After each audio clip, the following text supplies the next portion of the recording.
Signature Global presents Property Guru। Hello नमस्कार, welcome and बहुत बहुत स्वागत है आपका CNBC आवाज पर। आप देख रहे हैं property Guru presented by signature global और आज है प्रॉपर्टी गुरु का GST स्पेशल। जी हाँ, देश में GST रिफॉर्म्स हो गए हैं for the second time and GST 2.0 जैसे हम कह रहे हैं। अब देश के अंदर सिर्फ दो ही बड़े GST स्लैब्स रह गए हैं, 18% और 5%। हाँ, कुछ चीज़ों के लिए 40% है, लेकिन वो अमूमन लग्जरी एंड गुड्स के लिए है। लेकिन आपके और हमारे जीवन में अब ये 18% और 5% काफ़ी कुछ बदलने वाले हैं और उसमें से एक चीज़ रियल एस्टेट भी होगी। क्यों? क्योंकि आपने खबरों में पढ़ा ही होगा, सीमेंट जो पहले 28% में होता था 18 में आ गया है। इसके अलावा और भी कई कंस्ट्रक्शन मटेरियल जो अपने प्रीवियस स्लैब में ऊपर होते थे, हर स्लैब में होते थे, अब लोअर स्लैब की तरफ चले गए हैं। तो क्या इस कंस्ट्रक्शन कॉस्ट में जो कमी आएगी, एक तो देखना होगा कितनी कमी आएगी और इससे आपको और हमको कितना फर्क पड़ेगा। क्या अब हमें मिलने वाले मकान सस्ते हो जाएंगे? किस पर्टिकुलर सेगमेंट के घर सस्ते होंगे? ये हम तक कैसे पास ऑन होगा? क्या वो GST दरें जो आपको मकान पे देनी पड़ती है, मसलन 5% की और अफोर्डेबल पे 1% की, उसमें क्या कोई परिवर्तन आया? ये सारी बातें आज हम करेंगे और इसके लिए हमारे साथ आज दो खास मेहमान हैं, कार्यक्रम में शामिल हो रहे हैं। शेखर पटेल साहब जो कि प्रेसिडेंट है क्रेडाई नेशनल के, और साथ ही पंकज कपूर साहब जो कि MD है लाइसेंस फोरास के। आप दोनों का ही बहुत बहुत स्वागत है। तो शेखर साहब, क्योंकि ये सीधा आपसे जुड़ा हुआ मामला है, आप ये सारी चीज़ें खरीदते हैं, फिर उससे घर बनता है और वो फिर आप हमें देते हैं। तो अब जबकि GST रिडक्शंस हो गया है और बहुत बड़े पैमाने पे ये अनाउंसमेंट हुई है, तो पहले तो एक जनरल कमेंट आप दोनों का छोटा छोटा सा ले लेता हूं कि ओवरऑल ये जो GST रिफॉर्म्स हैं, ये हमारी लाइफ को कितना आसान करने जा रहे हैं। सबसे पहले तो इतने बड़े GST रिफॉर्म के लिए मैं गवर्नमेंट को धन्यवाद करना चाहूंगा, कॉन्ग्रेचुलेट करना चाहूंगा, क्योंकि ये बहुत बड़ा स्टेप है। इससे स्पेंडिंग इकोनॉमी यानी अपना जो कंजम्पशन है वो बढ़ेगा और गवर्नमेंट का विजन जो है मुझे इसमें बहुत साफ दिख रहा है। आप जनवरी से देख लो तो जनवरी में गवर्नमेंट ने आरबीआई ने इंटरेस्ट रेट में कटौती की और लिक्विडिटी इन्फ्यूजन किया, फिर बजट में टैक्स पेयर्स को बेनिफिट दिया, फिर एक और रेट कट आया आरबीआई का, और ये इतना बड़ा GST का रिफॉर्म। तो मुझे लगता है गवर्नमेंट का फोकस क्लियर है कि make in India and consume in India. तो और कंजम्पशन लेड इकोनॉमी बनाना चाहती है गवर्नमेंट, और इंडिया के लिए ये बहुत ही अच्छा स्टेप है मेरे हिसाब से। और इससे रियल एस्टेट में भी काफी डिमांड क्रिएट होगी। कंस्ट्रक्शन कॉस्ट की वगैरह की हम बाद में बात करेंगे, पर mainly this will create demand in सब सेक्टर में। ये GST कट से डिमांड ज्यादा क्रिएट होगी। ओके, तो ये हमारे लोगों के हाथ में थोड़ी, जिसे हम डिस्पेंसेबल इनकम कहते हैं, जो पैसा एक्स्ट्रा बच जाए रोजमर्रा की चीज़ों के बाद, वो थोड़ा बचता हुआ नजर आएगा पहले के मुकाबले ज़्यादा। पंकज साहब, आपकी राय? क्योंकि ऑलमोस्ट सारी चीज़ें अब GST मतलब जीवन में जो भी दिन से सुबह से लेकर रात तक काम आने वाली चीज़ें हैं वो सभी GST के दायरे में आती थी और उन सब पे अब रेट रिडक्शन बड़ी मात्रा में हुआ है। कितना इम्पैक्ट करेगा ये हमें? देखिए, अगर आप ओवरऑल एस्पेक्ट से जो शेखर साहब ने बोला तो मैं बिल्कुल एग्री करता हूँ कि प्रोग्रेसिवली गवर्नमेंट कंजम्पशन को बढ़ाना देने की तरफ अग्रसर है कंटिन्यूसली, चाहे वो बजट हो जाए, चाहे GST के रिफॉर्म्स हो जाएं। ओवरऑल एस्पेक्ट्स पे अगर हमने देखा है तो एक आम आदमी के हाथ में ज़्यादा से ज़्यादा पैसा और ज़्यादा से ज़्यादा कंजम्पशंस की तरफ अग्रसर होती हुई गवर्नमेंट दिखाई दी है। और मेरे हिसाब से ये जो है ये एक सप्लाई और डिमांड दोनों साइड के ऊपर जो है इम्पैक्ट डालेगा। कंस्ट्रक्शन कॉस्ट में जो आपका रिडक्शंस होएगा वो तो बात है ही है, साथ में जो अफोर्डेबल हाउसिंग में जहाँ पे सप्लाई साइड थोड़ा सा स्लो डाउन दिखाई दिया, टायर 2 टायर 3 सिटीज में उस तरीके की ग्रोथ नहीं दिखाई दी। हो सकता है आगे चल करके हमको वहां पे ग्रोथ होती हुई दिखाई दे।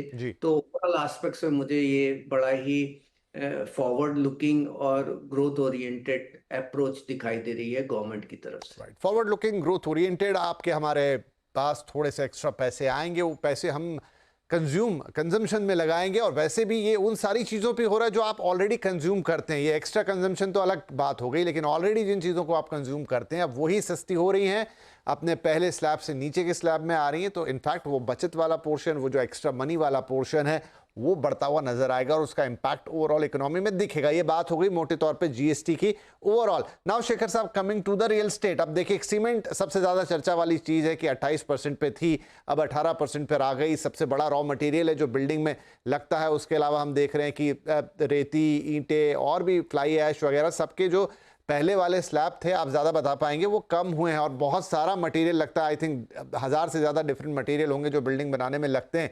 कितना इम्पैक्ट अब आप कॉस्ट पे देख रहे हैं जो कम होती हुई नजर आएगी? तो ओवरऑल हमने एक इम्पैक्ट एनालिसिस की है। तो ओवरऑल जो कंस्ट्रक्शन कॉस्ट है उसमें आई थिंक 3 से 5% डिफरेंट प्रोजेक्ट में डिफरेंट होगा, पर कंस्ट्रक्शन कॉस्ट में 3 से 5% का सेविंग होगा। ये हमारा कैलकुलेशन है। तो ओवरऑल आप सेल प्राइस जो है, construction cost is 40% of the sale price. तो इसके हिसाब से देखो तो सेल प्राइस पे इसका इम्पैक्ट 1 और 2% जितना सेल प्राइस पे इम्पैक्ट आ सकता है फ्यूचर में after the implementation of this changes in GST rates. फिर भी आई थिंक पंकज साहब की अगर 1 से 2% भी आता है, और अफोर्डेबल हाउसिंग की खास तौर पे हम बात करें जहां पर मतलब घरों की कीमतें काफ़ी टाइट होती हैं, अभी भी जो बाहर के एरिया हैं बड़े शहरों में और छोटे शहरों में भी 50 लाख, 60 लाख, 70 लाख इस कैटेगरी में काफ़ी सारे घर बनते हैं, बिकते हैं। तो अगर 1-2% भी कॉस्ट रिड्यूस होती है और वो पास ऑन होती है तो आई थिंक इस सेगमेंट को फर्क पड़ेगा। देखिए, पास ऑन जो है वो बिल्डर के ऊपर बहुत डिपेंड करता है, डिमांड और सप्लाई के बेसिस के ऊपर डिटरमाइंड करता है। हालांकि अफोर्डेबल हाउसिंग में थोड़ा मुझे स्लो डाउन दिखाई दिया। वो स्लो डाउन मुझे ये नहीं दिख रहा है कि वहाँ डिमांड की कमी है, वहाँ पे सप्लाई इतनी नहीं आ रही है। ज़्यादातर बिल्डर्स का जो रुझान पिछले कोविड के बाद से जो है वो लग्जरी और अल्ट्रा लग्जरी सेगमेंट के ऊपर हुआ। तो सप्लाई के कमी की वजह से जो है आपको डिमांड और एग्रीगेटेड नंबर ऑफ सेल्स में गिरावट होती हुई दिखाई देती है। हालांकि जो टायर 2 टायर 3 सिटीज है उसमें उस तरीके की ग्रोथ नहीं हुई जितनी टॉप 8 मेट्रोज में यूनिट की ग्रोथ हुई। तो 1 या 2% का में थोड़ा बहुत रिडक्शन है, लेकिन रिडक्शन बिल्डर पास करेगा कि नहीं करेगा ये दूसरी बात है। लेकिन उनके मार्जिन पे जरूर इम्पैक्ट आएगा। जो कंस्ट्रक्शन कॉस्ट कम होने की वजह से 4 से 5% का जो हम देख रहे हैं कि एक रिडक्शन होएगा, तो बिल्डर का मार्जिन के ऊपर इसके ऊपर इम्पैक्ट होगा। बट इसके साथ साथ जो सेल्फ कंस्ट्रक्शन करते हैं, आज भी मार्केट जो है उसका 30 से 40% जो है कंजम्पशन जो है वो सेल्फ कंस्ट्रक्शन के लिए होता है। जो लोग बाग प्लॉट खरीदते हैं और खुद का सेल्फ कंस्ट्रक्शन करते हैं, वहां पे एक आपको अच्छी खासी जो है एक फायदा कंज्यूमर को डायरेक्टली होता हुआ दिखाई देगा। तो होलिस्टिक एस्पेक्ट्स पे रियल एस्टेट मार्केट के लिए अच्छा इम्पैक्ट होता हुआ दिखाई दे रहा है। बिल्डर को तो कंस्ट्रक्शन कॉस्ट में जो इम्पैक्ट दिख रहा है वो तो है ही है, लेकिन सेल्फ कंस्ट्रक्शन वालों के लिए ज्यादा बड़ा इसके ऊपर इम्पैक्ट हर तरीके से, चाहे खुद के मकान बनाएं, चाहे आप बना बनाया मकान ले रहे हैं डेवलपर से, दोनों तरफ बहुत सारे लोग कॉन्ट्रैक्ट भी देते हैं, तो वहां पर भी कमी आनी चाहिए। बड़ा सवाल शेखर साहब यही है कि क्या ये कॉस्ट जो है पास ऑन होगी। और इस बार जो एक अलग बात है वो ये है, कल हम अलग अलग जो इंटरव्यूज चल रहे हैं सरकार की तरफ से भी मंत्रीगण बोल रहे हैं या मैम बोल रही हैं कि इस बार वो एंटी प्रॉफिटरिंग क्लॉज नहीं है। पिछली बार तो था, इस बार नहीं है। भरोसा ये किया जा रहा है इंडस्ट्री के ऊपर, तमाम तरह की इंडस्ट्रीज के ऊपर, कि जो भी इसमें प्राइस में रिडक्शन हो रहा है वो पास ऑन होगा और कंज्यूमर को वो सहूलियत मिलेगी, वो आसानी मिलेगी। आपसे ही जानना चाहेंगे, क्योंकि आप देश भर के डेवलपर्स का प्रतिनिधित्व करते हैं, कि ये तैयारी है कि जो भी जहां भी जितनी भी राहत है वो ग्राहक को भी पास ऑन की जाए। डेफिनेटली ग्राहक को तो जो भी बेनिफिट हो रहा है मेरे ख्याल से ज्यादातर पास ऑन होता ही है, क्योंकि डेवलपर मार्जिन एक फिक्स होता है। वो मार्जिन के ऊपर जो भी मिलता है डेवलपर ज्यादातर पास ऑन करता है, क्योंकि उसको माल बेचना है।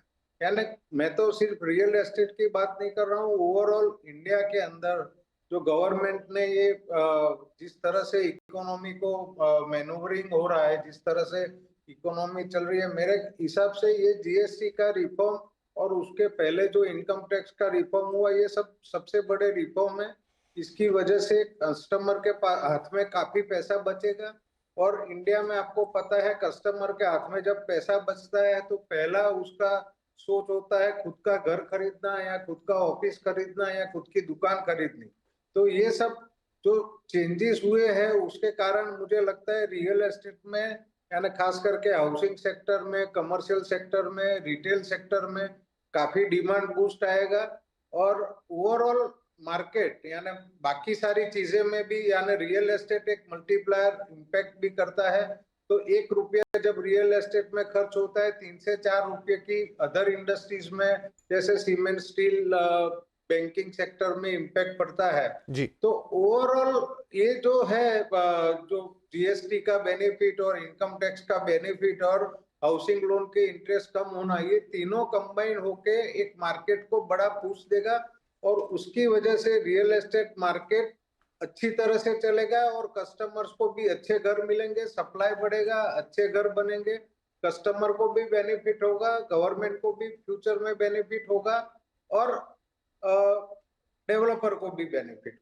राइट लेकिन हम सभी दर्शक और मैं भी आपसे ये सुनना चाहूंगा, हालांकि आपने वो एक लाइन में बोला कि वो पास ऑन होगा ना, वो लोगों को बेनिफिट मिलेगा। डेफिनेटली होगा। ठीक है, ये अच्छी बात है जो शेखर भाई कह रहे हैं। तो पंकज साहब देखिए, सही बात है, अब वो एक बिजनेस की ही बात है, तो अब तो बहुत चीज़ें बदल गई, अब वो पहले जैसा मामला नहीं रहा, अब सेल्स पे फोकस होता है, कंपटीशन स्ट्रांग है, रेरा है, तमाम चीज़ें हैं, तो वो अपने आप 10-2 ऐसा रहता है कि हम जो भी बेस्ट ऑफर कर सके वो करें। और इसीलिए सरकार ने कल एक्सप्लेन भी किया कि उन्होंने इस बार एंटी प्रॉफिटरिंग क्लॉज उसमें नहीं रखा है। वो मान रहे हैं कि अभी जिस तरह की इकोनॉमी है उसको जिस तरह से बूस्ट मिलने की कोशिश है तो लोग ऑटोमेटिकली उसको पास करेंगे ताकि सेल्स फिगर बढ़े आए। एक चीज़ मैं पंकज जी आपसे पूछूंगा, अभी आपने शुरू में एक सिनेरियो ज़रूर बताया हमको कि मेजॉरिटी में थोड़ी लग्जरी ज़्यादा बन रही है वो डिमांड सप्लाई के हिसाब से, लेकिन हाँ बिल्कुल 80% डिमांड तो अभी भी छोटे मध्यम लेवल के घरों की होती है, मिडिल से लोअर इनकम ग्रुप की होती है। लेकिन अब जबकि इनकम टैक्स का जैसा शेखर जी कह रहे हैं वो फ़ायदा प्लस जीएसटी का फ़ायदा, यानी एक अच्छा खासा बचत एक आदमी के हाथ में तो आएगी। हम माने कि तब वहां से जो डिमांड साइड है वो भी ऊपर उठेगी, सप्लाई साइड ठीक है उसकी एक अपनी अलग चीजें हैं, लेकिन डिमांड साइड पे भी अब चीजें आगे आएंगी और हम देखेंगे कि अफोर्डेबल हाउसिंग में और ज्यादा घर में भी बहुत सारे डेवलपर हैं जो वहीं काम करना चाहें, तो वो डिमांड एक्चुअल डिमांड में कन्वर्ट होती हुई दिखाई देगी। देखिए, मुझे डिमांड साइड पे इतना कंसर्न नहीं दिख रहा है, क्योंकि डिमांड आज भी हम हाउसिंग शॉर्टेज पे हैं, आज भी हमको ज़्यादा से ज़्यादा घर की ज़रूरत है, अफोर्डेबल हाउसिंग में से ज़्यादा घरों की ज़रूरत है। लेकिन हमारे न्यू लॉन्चेस जो है अफोर्डेबल हाउसिंग में बहुत कम हो गए, और उसका रीज़न ये है कि जो इनकम टैक्स एग्जम्पशंस था अफोर्डेबल हाउसिंग पे, जब वो विड्रॉ हो गया तो बिल्डर्स लेसर मोटिवेटेड है, लग्जरी की तरफ जो है थोड़ा अपग्रेडेशन डिमांड और रुझान ज्यादा था, तो ज्यादातर न्यू लॉन्चेस उस सेगमेंट में आए। टायर 2 टायर 3 सिटीज में अभी भी न्यू लॉन्चेस कम है। तो ग्रोथ आपकी डिमांड की जो कंजम्पशंस होगा वो तभी होगा जब वहां पे सप्लाई आएगी। तो मेरे हिसाब से सप्लाई साइड जो इंटरवेंशंस गवर्नमेंट को करना है, specially bringing back the tax exemptions for affordable housing, जब तक वो नहीं होगा तब तक मुझे ज्यादा जो है ग्रोथ वहां पे होती हुई अभी तक जो है दिखाई नहीं दी। और यही कारण है कि आपको अफोर्डेबल हाउसिंग में इतना ज्यादा जो है ग्रोथ नहीं दिखाई देगी। अगर आप डेटा भी देखेंगे तो 75 लाख के नीचे वाले घरों में हाफ ईयरली बेसिस पे भी गिरावट हुई है, और 75 लाख के ऊपर वाला जो सेगमेंट है वहां पे तेजी हुई है। और उसका रीजन है जो बड़े बिल्डर्स हैं, लार्ज बिल्डर हैं, उन्होंने ज्यादातर अपनी सप्लाई उस सेगमेंट से ऊपर रखी है, चाहे वो टायर 1 है और चाहे वो टायर 2 सिटीज है। Got your point. तो क्विकली कि अगर जब तक सप्लाई वहां पे स्टिमुलेट नहीं होगी तब तक उसका जवाब शेखर जी से लेते हैं क्विकली। शेखर साहब ये क्विकली बताइएगा, दो पॉइंट इसके अंदर। एक तो जो पंकज साहब पूछ रहे हैं कि क्या उधर अब सप्लाई बढ़ती हुई दिखाई देगी, नंबर 1। नंबर 2, हालांकि जीएसटी जहां तक बात है वो तो एक अफोर्डेबल हाउसिंग पे 1% ही, लेकिन बहुत सारी चीजों को हमने देखा, इंश्योरेंस फॉर दैट एग्जांपल, बहुत सारी और एसेंशियल्स को जीरो में डाल दिया गया, मतलब वहां पर अब किसी भी तरह का कोई टैक्स नहीं है। क्या उम्मीद थी कि एटलीस्ट अफोर्डेबल हाउसिंग में वो हो जाता? एंड सेकंड, ये सप्लाई साइड वाली बात। मेनली ये पंकज जी के डेटा से थोड़ा मैं डिसएग्री करता हूं, क्योंकि अफोर्डेबल हाउसिंग का जो डेफिनेशन है वो 45 लाख रुपीस का कैप है। तो वो 2017 में लाया गया था, अभी तक वही है। तो वो इसीलिए वहां पर मकाने की कीमत तो जो इंडिया के अंदर एक बढ़ रही है हर साल 5 से 10% का इंडिया का इन्फ्लेशन भी है। तो इन्फ्लेशन की वजह से वो 45 लाख अभी हो गया है 80 लाख, और हमने डेफिनेशन फिर भी वो 45 लाख की रखी है। तो जो सप्लाई कम है अफोर्डेबल हाउसिंग में, वो बात मैं एग्री नहीं करता हूं, क्योंकि अफोर्डेबल हाउसिंग में हाँ जरूर 45 लाख के नीचे का supply as per some data वो 18% है 45 लाख के नीचे का, 18% है 45 लाख से 65 लाख के बीच में का, और 18% है 65 लाख से 90। अगर आप 90 लाख के नीचे को आज अफोर्डेबल हाउसिंग बोलते हो, तो उसमें आज भी सप्लाई, ओवरऑल सप्लाई 60% के आसपास है। तो अफोर्डेबल हाउसिंग में सप्लाई तो है, पर उसका क्राइटेरिया अलग हो गया है, इसलिए हमको सप्लाई कम दिख रहा है। और अफोर्डेबल हाउसिंग आज भी डेवलपर का फोकस है। और आप टीयर 2 टीयर 3 सिटी में देखो तो 80% से ज्यादा मकान जो है वो 70-80 लाख से कम होते हैं। सिर्फ टीयर 1 सिटी में ही, यानी मेट्रो सिटी में ही ज्यादातर मकान 1 करोड़ से ज्यादा का होता है, क्योंकि वहाँ अदर कॉस्ट यानी लैंड कॉस्ट और वो सब ज्यादा होता है। तो अफोर्डेबल हाउसिंग में सप्लाई है और डिमांड भी वही है।